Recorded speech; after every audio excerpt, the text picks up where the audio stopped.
Ini karena ini yang saya hadap ini doktor konstitusi, jadi saya challenge juga ini kuasa hukumnya. Ini giliran saya sekarang. Saya ini kalau menasihati banyak-banyak kayak bimbing disertasinya Refli juga saya jadi. Pertama, kewenangan mahkamah itu masih belum memasukkan PMK 7 2025 Pak Refli ya. Nanti kalau nggak ada nih bisa saya kasih Pak Refli kalau mau ini. Tapi ada yang soft file-nya di websitenya Mahkamah Konstitusi. Ini satu-satunya ini. Bapaknya kalau yang gratis mau cepat-cepat aja ini. Nah nanti bisa dilihat di websitenya Mahkamah Konstitusi untuk menambahkan paling tidak ada beberapa hal yang berbeda sih Pak Refli. Model penyusunan permohonan di bawah PMK nomor 7 tahun 2025 dibandingkan yang sebelumnya. Nah itu pertama di kewenangan, di kedudukan hukum, ini yang perlu ada perombakan yang agak serius, karena belum dijelaskan siapa pemohon ini, ketiga-tiganya. Jadi harusnya dijelaskan Pak Roy Suryo itu siapa, Ibu Tifa siapa, dan segala macam. Lalu apa sih problem konstitusional yang dihadapinya berkaitan dengan norma ini? Dan itu belum jelas. Jadi, dan itu harus disertakan bukti. Jadi kalau diceritakan orang ini begini, begini dan segala macamnya, tidak ada buktinya, nah kan tidak kuat.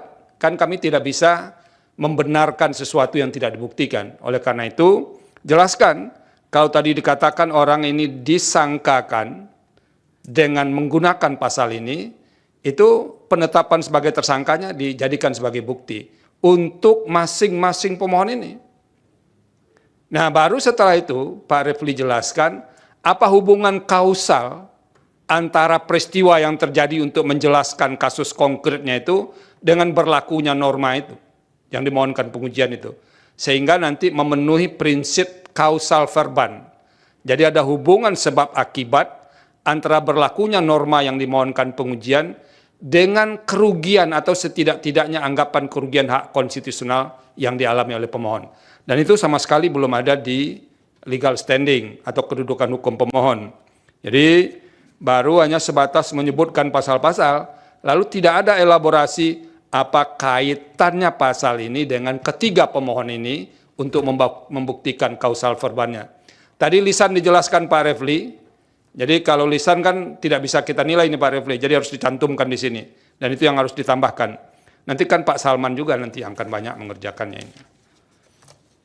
Yang ketiga, pokok permohonan atau alasan-alasan permohonan. Ada, kalau dari catatan saya itu ada beberapa norma yang diuji. Nah, yang harus ditambahkan, kalau mau ditambahkan, ini cuma penasehatan, boleh diikuti, boleh tidak. Pertama dulu menjelaskan mengapa masih menggunakan KUHP lama itu. Nah, karena begini Pak Refli, di KUHP baru, KUHP nasional ini, kan ada di sini disebut di pasal 618, nanti bisa dilihat. Pada saat undang-undang ini mulai berlaku, tindak pidana yang sedang dalam proses peradilan menggunakan ketentuan undang-undang ini, kecuali undang-undang yang mengatur tindak pidana tersebut lebih menguntungkan bagi tersangka atau terdakwa. Nah itu tolong jelaskan kenapa masih menggunakan norma ini. Satu. Yang kedua, pasal 310 itu kan sudah pernah diberikan, dinilai konstitusionalitasnya oleh Mahkamah Konstitusi. Nah nanti tolong dicari putusan-putusan Mahkamah Konstitusi yang berkaitan dengan norma yang ada dalam Kitab Undang-Undang Hukum Pidana yang pernah diputus oleh Mahkamah Konstitusi. Apa masih bisa diteruskan menggunakan pasal ini atau tidak? Atau jangan-jangan ini bukan soal norma, kalau yang menyangkut pasal yang ada dalam pidana lama, ini soal praktek atau implementasi norma. Nah itu yang harus dijelaskan. Nah yang ketiga, yang belum bisa ditemukan secara clear, uraian yang lebih jelas, mengapa norma-norma yang diuji atau yang diuji konstitusionalitasnya ini bertentangan dengan pasal 28D ayat 1, pasal 28E ayat 3, dan pasal 28F. Dalam permohonan ini kami harus akui, tiga pasal konstitusi itu disebutkan. tapi belum ada uraian mengapa dia bertentangan dengan pasal dalam konstitusi itu. Jadi Pak Refli misalnya, pasal 28D, setiap orang berhak atas pengakuan, jaminan, perlindungan, dan kepastian hukum yang adil, serta perlakuan yang sama di hadapan hukum. Apakah semua komponen dalam norma pasal 28D ayat 1 ini harus digunakan, atau jangan-jangan bagian-bagian tertentu saja, dan itu yang harus dijelaskan kepada mahkamah. Sehingga kami nanti bisa menilai benar atau tidak norma atau pasal-pasal dalam KUHP dan yang lain itu bertentangan dengan Undang-Undang Dasar 1945 atau tidak. Jadi argumentasi yang dijelaskan itu yang akan kami nilai. Jadi kalau argumentasinya tidak kuat, ya nanti tidak beralasan menurut hukum. Jangan dikira tidak ada problem misalnya, tapi memang argumentasinya itu yang tidak kuat. Karena jangan memaksa mahkamah untuk mencarikan argumentasi, enggak.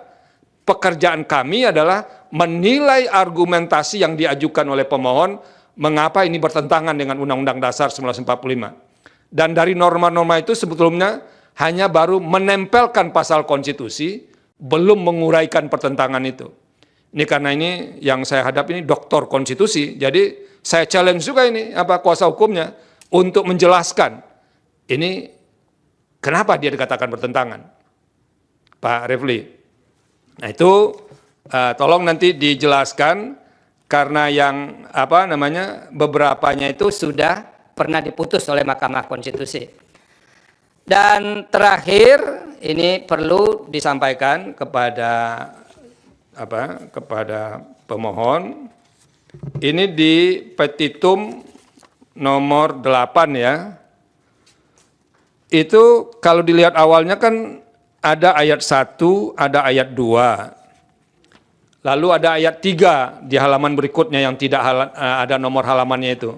Jadi dokumen elektronik kepada sistem elektronik orang lain yang tidak berhak.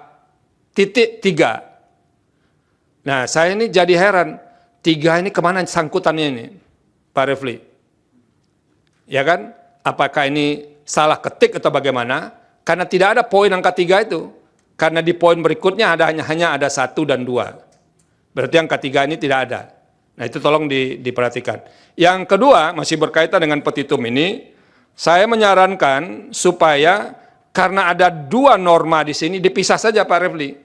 Ada pasal 32 ayat 1, kemudian di petitum berikutnya pasal 32 ayat 2. Jadi dipisah, supaya nanti bisa lebih clear, jangan terjadi kekaburan dalam penyusunan petitum ini. Nah itu beberapa hal yang bisa kami nasihatkan kepada kuasa hukum dan prinsipal berkaitan dengan permohonan ini. Tapi intinya, pertama soal legal standing itu penting. Kami mahkamah tidak akan masuk kepada pokok permohonan kalau pemohon tidak mampu menjelaskan memiliki kedudukan hukum. Nah itu substansi baru kita bahas setelah lolos dari posisi legal standing. Nah itu yang harus Nah poin terakhir saya Pak Refli dan para kuasa hukum dan prinsipal, harus ada ketersambungan. Jadi kayak benang merahnya antara apa yang diuraikan di posita dengan petitum. Jadi kalau di petitum dikatakan ini bertentangan dengan Undang-Undang Dasar, kalau tidak dimaknai begini, dan di positanya itu harus ada elaborasi mengapa pemaknaan yang diminta oleh pemohon itu yang konstitusional. Karena ini penting. Putusan mahkamah tidak akan mengabdi kepada kasus konkret. Karena norma ini bersifat erga omnes. Kalau mengabdi kepada kasus konkret, nanti kasus konkret pemohon A terjawab, tapi untuk kebutuhan hukum lain nanti tidak bisa digunakan. Dan itu akan menimbulkan ketidakpastian hukum. Oleh karena itu, harus clear ini dijelaskan. Kalaupun kasus konkretnya dapat untung dari pemaknaan itu tidak akan menghambat kasus-kasus lain yang termasuk kepada prinsip erga omnes dalam sebuah norma hukum, terutama undang-undang. Nah itu harus kelihatan Pak Refli. Jangan kasus ini bisa dijawab, tapi kasus lain tadi tidak bisa diselesaikan setelah ada pemaknaan itu. Dan oleh karena itu, di posita itu harus jelas. Ini dianggap bertentangan dengan Undang-Undang Dasar 45, tadi disebutkan tidak akan menghapus norma itu, lalu begini pemaknaannya, harus ada penjelasan mengapa pemaknaan begitu yang konstitusional.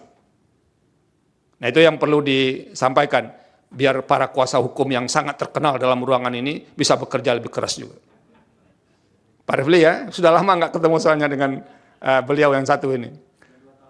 2 tahun ya. Nggak apa-apa. Ini untung ada Pak Roy Suryo dan kawan-kawan, bisa ketemu Pak Refli lagi saya ini.